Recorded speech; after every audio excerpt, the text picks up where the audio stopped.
Join with Medha Language Theatre for spoken English and personality classes. For more details, contact us. RSS నేత రామ్ మాధవ్ మళ్ళీ active అయ్యారు. RSS చేసిన సూచనలతో BJP Ram మాధవ్ను మళ్ళీ క్రియాశీలం చేసింది. రామ్ మాధవ్ జమ్మూ కాశ్మీర్ ఇన్ఛార్జిగా నియమించారు. రామ్ మాధవ్తో పాటు తెలంగాణకు చెందిన కేంద్ర మంత్రి కిషన్ రెడ్డిని నియమించినప్పటికీ రామ్ మాధవ్కే పూర్తి స్థాయి పార్టీ బాధ్యతలను జమ్మూ కాశ్మీర్లో అప్పగిస్తారని తెలిసింది. రామ్ మాధవ్ తూర్పుగోదావరి జిల్లాకు చెందిన వారే అయినా ఆర్ఎస్ఎస్ సిద్ధాంతాలను ఒంట పట్టించుకున్న వ్యక్తి. పదవుల కోసం కాకుండా కేవలం ఆర్ఎస్ఎస్ భావజాలాన్ని వ్యాప్తి చేయడానికే రామ్ మాధవ్ ఎక్కువ తపన పడేవారు. ఆర్ఎస్ఎస్ అంటే ఆయనకు ప్రాణం.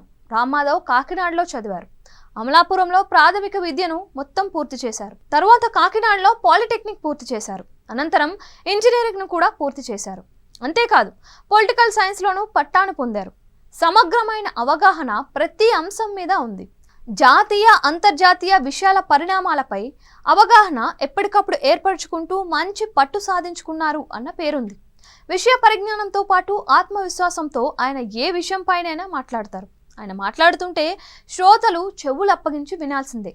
అచ్చమైన తెలుగుతో పాటు హిందీ, ఇంగ్లీష్ భాషలో సమగ్రమైన అవగాహన ఉంది. అందుకే ఆయన దేశ విదేశాలకు వెళ్ళిన భాష అడ్డు రానే రాదు. గతంలోనూ రామ్ మాధవ్ను ఈశాన్య రాష్ట్రాల బాధ్యతలను అప్పగిస్తే సక్సెస్ఫుల్గా మిషన్ను పూర్తి చేశారు.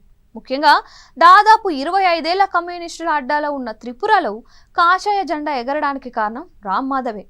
త్రిపురలో బీజేపీ గెలవడంతో కేంద్ర మంత్రివర్గంలో చోటు కల్పిస్తారు అన్న ఊహాగానాలు వినిపించాయి. కానీ ఆయనకు ఎలాంటి పదవి దక్కలేదు. దీంతో రామ్ మాధవ్ తిరిగి ఆర్ఎస్ఎస్ కార్యక్రమాల్లో బిజీ అయిపోయారు. వ్యూహాలను రచించడంలో దిట్టగా పేరుగాంచిన రామ్ మాధవ్ను పార్టీ బలోపేతానికి ఉపయోగించుకోవాలని ఆర్ఎస్ఎస్ పెద్దలు చేసిన సూచనతో తిరిగి రామ్ మాధవ్కు జమ్మూ కాశ్మీర్ బాధ్యతలను అప్పగించారు.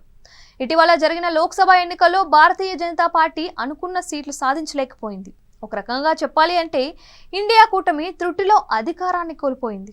అందుకే ఆర్ఎస్ఎస్ సూచనతో మోదీ, అమిత్ షాలు రామ్ మాధవ్కు మళ్లీ బాధ్యతను అప్పగించడంలో ఏ మాత్రం వెనుకడుగు వేయలేదు. ఆర్ఎస్ఎస్లో దాదాపు 4 దశాబ్దాల నుంచి పనిచేస్తున్నారు. ఆయన సేవలను పార్టీ తిరిగి వినియోగించుకోవడానికి సిద్ధమైంది అంటే ఆయన స్ట్రాటజీలపై ఎంత నమ్మకమో ఇట్టే అర్థం చేసుకోవచ్చు. జమ్మూ కాశ్మీర్లో రామ్ మాధవ్ వ్యూహాలు పాలించి బీజేపీ గెలిస్తే మరోసారి ఆయన పార్టీలో క్రియాశీలకంగా మారే అవకాశం లేకపోలేదు. మన తెలుగోళ్ళు ఇద్దరిని జమ్మూ కాశ్మీర్ ఇన్ఛార్జిగా నియమించడం అంటే అది అందరికీ గర్వకారణమే కదా.